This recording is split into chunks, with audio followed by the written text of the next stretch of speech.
My name is Hillary Severin, and I teach 5th grade math at North Desoto Upper Elementary in Desoto Parish. As an educator, I'm probably most passionate about making sure that all students have equitable education. I'm always trying to find and invent ways for all of my students to have an entry point into every day's learning. All students can learn when given an appropriate learning environment and access to quality teaching. This takes devoted and intentional planning, and it also takes the teacher gaining knowledge of each and every student in their classroom. Students need to know and feel that there's a place for them in every learning experience, and that success for each student will be celebrated even when it may look different than their peers. In today's video, you're going to see my 5th grade math students diving into an illustrative math lesson. In this lesson, students are strengthening their understanding of the relationship between multiplication and division when solving fraction equations. They're applying their prior knowledge of multiplying fractions, dividing fractions, and drawing fraction models charted in previous lessons, while still generating some new big ideas about math. The lesson objective is to solve problems using both multiplication and division based on their relationship. My classroom is full of students with different learning styles and different cognitive levels, so it was really important to me to make sure that I provided each student with an opportunity not just for learning, but for growth and success. One way I did this was by planning for very strategic grouping. For the beginning of the lesson, students were paired with other students who have similar learning styles and cognitive levels, so that learning wasn't taken from anyone during the development stage of the lesson. Later on in the lesson, students performing at a lower level were paired with a student performing at a higher level who could support their learning goal, while higher students were pushed to teach and guide their lower performing partner. Another way I planned for my diverse learners was by putting in place a goal tracking system. Each student begins the lesson with one learning goal based on the previous day's performance. They track that goal throughout the lesson, and we celebrate those achievements along the way. When students have a personal learning goal set for themselves, they're able to gain access to the lesson on their level and track their own growth. The last way I addressed my students' learning needs was by planning for strategic questioning to provide real-time feedback to students based on their progress towards the lesson's objective. Your goal today is to solve problems with multiplication and division. Okay, so we're going to take a look at the cool down. At the end of the lesson, this is what you're going to have to do. Okay, so I want you to take a minute to look at this cool down. Based on the goal you set for yourself and what you have to do, what is something you're going to focus on learning today? Hey, Jackson? Writing multiplication and division equations represented by the diagram. Okay, so writing those multiplication and division equations that represent the diagram. Is it important that your equations represent the diagram? Yes. Okay. All right. We're going to look at the criteria. So what do I have to show on my paper to know that, hey, I've met the goal for today. I've met that learning objective. Okay, so we've got our criteria up here. Now, your magnet doesn't have all this criteria, but it does have one specific focus goal for you. Okay, so you said it, you looked at the cool down from yesterday and you said, okay, what's the one thing I'm missing? Take my work to that next achievement level. Okay, and so you're focusing on one part specifically. We don't have any criteria in advance, but what is something for those of you who are pushing yourself to that advanced goal? What's something you can add to your cool down today to take your work to that next level? Carter? Give reasonableness. Give a reasonableness. So you mean talking about how you know the answer you have is reasonable. Okay, that would definitely take it to the next level. 3 times 1/10. Who was able to do this mentally pretty quickly? Okay, Emma, what'd you get? 3/10. Okay, 1/10 times 3. Matthew? Okay, so I said 3/10 because I know that multiplication has the commutative property. So even if you switch the factors around, they're still going to be the same. Very good. And you see that happening right here? Yes. Okay, let's go to the third one. 1/10 divided by 3. Sarah, 1/10 divided by 3. 1/30th. What about the fourth one? 3 divided by 1/10. Morris? I got 30. 30. I noticed that these numbers were also switched, but the quotient wasn't the same. Why not? Why are they not the same here? Maddox? Because division does not have a commutative property. Division does not have a commutative property. So that means when I'm writing a division equation, what's important for me to remember?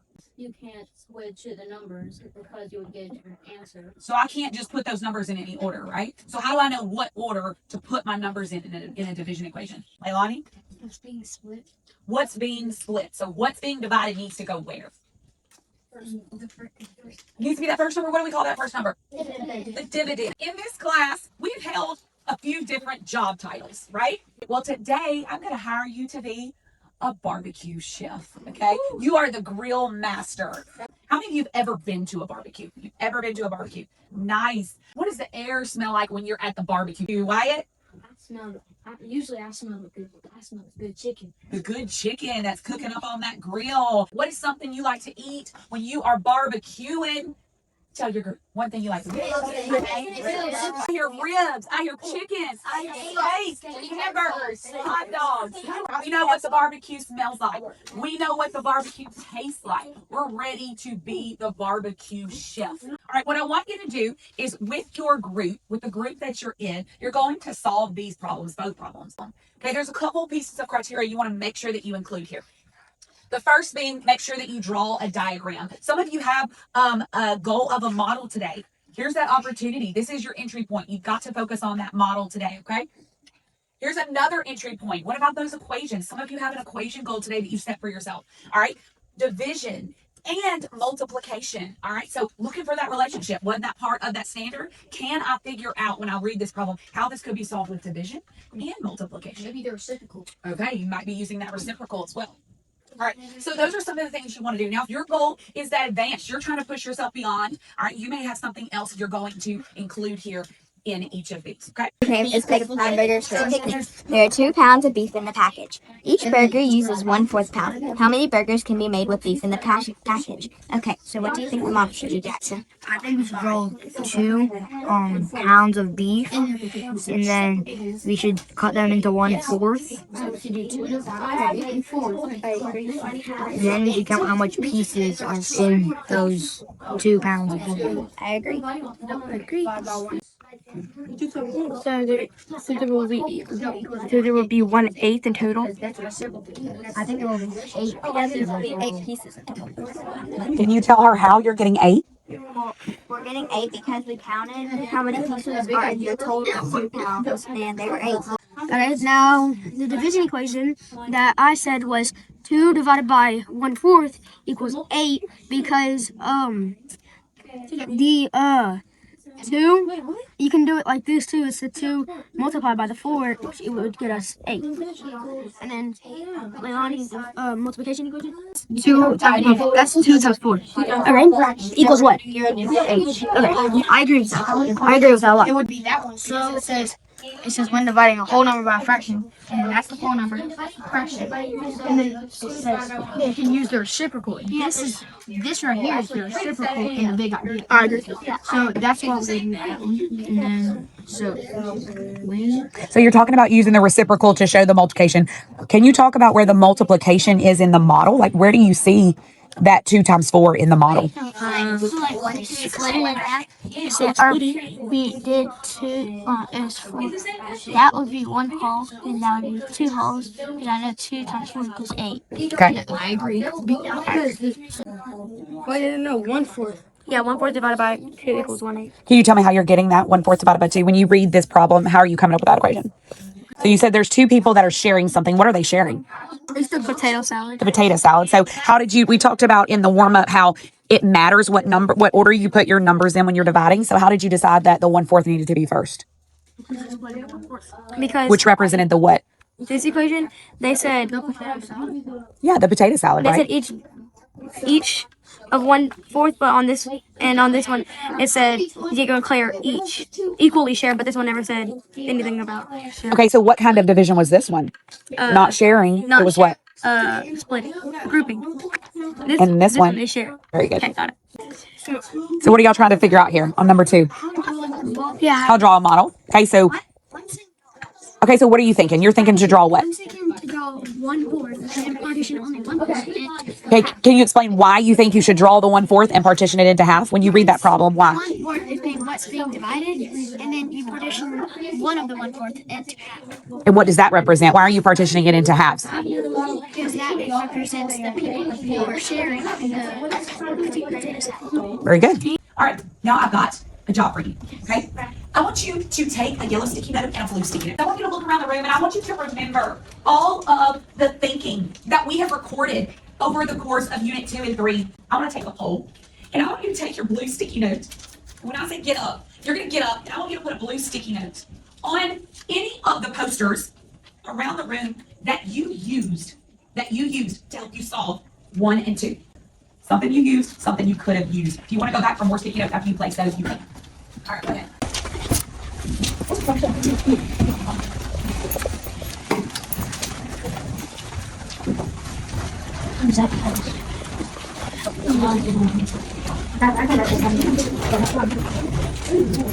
Okay, I want you to look specifically at the blue sticky notes. That was something you used. Look around the room. Wow. 1, 2, 3, 4, 5 posters had information that you guys have done yourselves already, the thinking you've already done that helped you, that you applied to this activity, okay? Look at something you could have used around the room. Look at the yellow sticky notes. Was there something on several posters you could have used? Yes. Y'all, this is the thinking you've already done. Now you're looking at what have I been applying? What can I still use to apply that maybe I haven't been applying, right? All right, very good. I want to know, what do you now know to be true about the relationship between multiplication and division? Okay, Ethan, give me something you now know to be true. Something I now know that can be true, that is true about multiplication and division. When you're doing a division equation, there is always going to be a multiplication equation that can back up your division equation to make sure that you're on right. Absolutely. This is just a reminder that mastery work. Remember, your goal every day is to master the objective and to master that standard, okay? So today you're going to be writing a correct division equation to represent a model, a correct multiplication equation to represent a model, and including your reasoning. Okay, your time is up for the cool down. Go ahead and switch your paper with a partner. We're going to do a check of this, and then we're going to have a reflection over our work, what our work says, okay? So now you're looking at your partner's paper, and you're looking at that criteria on the back, and you're going to finish scoring what they got.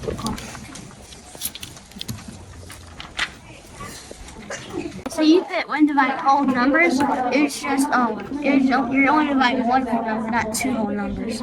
Third, and then but that equals 1/9, but it's not 1/6, it's just 6.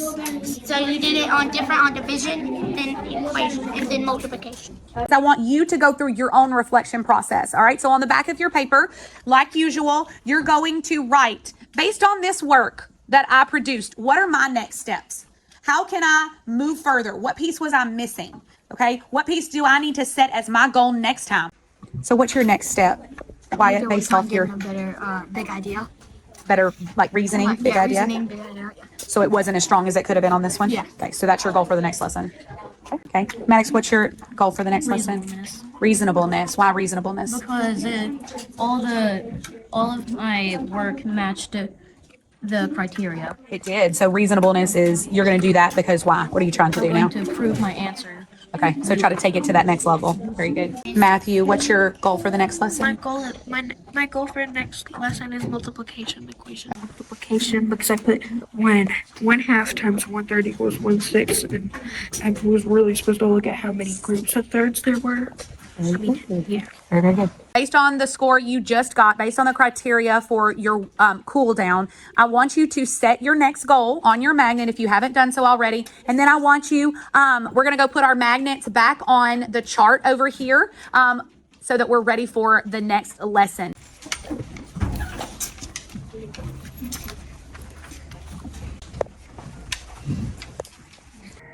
After teaching this lesson, I feel that my students did really well understanding the story problems and modeling them. Most were able to articulate how the models and equations represented the math situations. And as I reviewed the final cool down, which was completely independent, I did notice that only a small handful of students didn't master the objective. I feel that this was probably because they struggled to find the correct words to explain how the model showed a multiplication equation and then also a division equation. When I teach this lesson in the future and pull my teacher table, I'll provide some sentence stems that include important vocabulary like groups, size of groups, and total parts, probably earlier on in the unit to help students correctly start to build that explanation of how they see both operations in one model. Moving forward, the students who didn't master the objective will receive some small group interventions with me so that I can ensure that their misconceptions and struggles are addressed. The What Does My Work Say system that I created allows me to easily see which students aren't meeting mastery of the objective and exactly why. And these students also know exactly what skill or thinking is keeping them from mastery. At the completion of this unit, all students will be moving into a new unit, which will cover multiplying and dividing multi-digit whole numbers, where they'll be able to use the foundation they've built in this unit regarding that relationship between multiplication and division.